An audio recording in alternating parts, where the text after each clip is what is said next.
if you don't understand metaphysics, you actually just assume a metaphysics, even if you don't know what these terms mean or are able to describe what you believe. But I bring that up partly because in the dominant paradigm in the present Western world is a physicalist or a materialist paradigm, which is to say that the world exists entirely of matter, and that's all that there is. And where that plays into this conversation is really around consciousness itself, because how do you explain consciousness? What is consciousness? Well, in a physicalist paradigm, consciousness just arises from what is inside of our heads, our brain. The neurons fire, and somehow we get consciousness out of that, and everything can be explained by the physiology involved. Even where we don't understand or can't explain it, it always comes back to this argument, well, the science isn't there yet, but there's going to be an explanation somehow in brain activity. And it's understandable, and there's obviously a lot of strong correlations with our felt experience with what goes on inside of a brain, from imaging studies and electroencephalography and all the cool techniques we have to understand what's going on in the brain, how it relates to mood disorders and stuff. I'm not disputing most of that science, but there's this underlying assumption that if there's some phenomena with consciousness that we don't understand through brain mechanisms, it sort of just gets swept under the rug. And a good example of this, and it's going to take us on a tangent I'm not going to go down for now, but just to point it out, is there are a lot of things like near-death experiences, out-of-body experiences that are super well documented, and some of the most repeated scientific experiments in all of science are ones that involve telepathy, near-death experiences, and out-of-body experiences.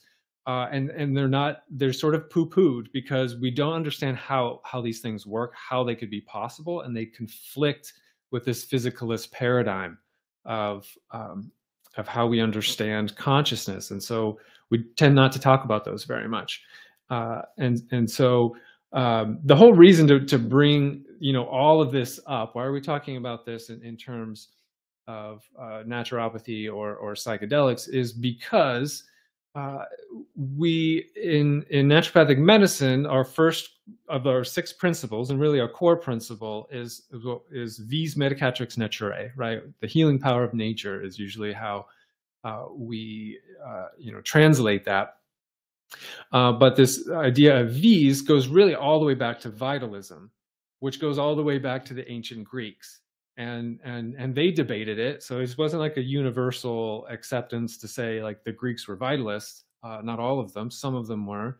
And that tradition has always been present through Europe, but also you could say vitalism is the core basis by different names in different medical and philosophical systems throughout the world: Chinese medicine, Ayurveda, and so forth. And what vitalism is this idea that what makes life possible is a force that is not a physical force.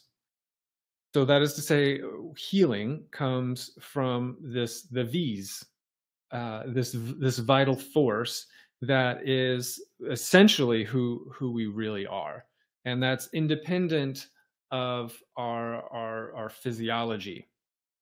Or it relates to our physiology, but it's not entirely made out of physical matter that is our bodies. And so that results in a very different paradigm of medicine. If that's your first assumption, is that we are more than just physical beings, then you have different objectives in treating a human being, right? If you are only your body, then the goal becomes just keep the machine running, right? And that is sort of the dominant paradigm in Western medicine right now, and that's why you have these like kind of horrible outcomes at end of life. That's how we've gotten here, because it's just save the body, keep the body running without a more holistic understanding that we are not just our bodies. We're also a mind. We're also a spiritual entity, perhaps. Can I hop in here to yes. back up that point? Sure. So I think what differentiates humans from cars or computers, let's say, is if you step on a nail and then you come into my office, oh yay! I've been trying to share slides for a long time. Now I don't know what to do with them. How do I? Okay, hang on, give me one sec. So here we go. So if you step on a nail and you come in to see your doctor and you say, Dr. Hicks, Dr. Zelfand, can you help me? I've got this nail stuck in my foot. What we can do as healthcare providers is we can take a pair of pliers, pull the nail out of your foot, and give you a tetanus vaccine. We can clean out the wound. So essentially all that we are doing is we're removing the obstacle to healing, and we are creating optimal conditions for healing. But in terms of the healing itself, like what stitches that hole together in the foot, that is completely not what I do. That's healing. And so it's funny, like sometimes people use the word healer to describe me, and I'm like, no. You do the healing.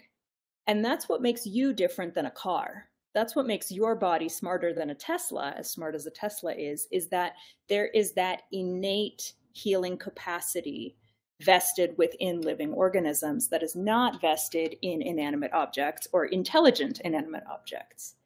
And that intangible but undeniable healing force is in different systems of medicine. It's called different things. So in Chinese medicine, they call it qi.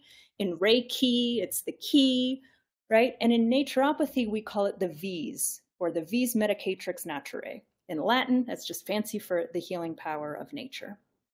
Some people call that spirit, some people call that God, some people call that the innate healer, the innate healing wisdom. So it goes by different aliases in different healing systems.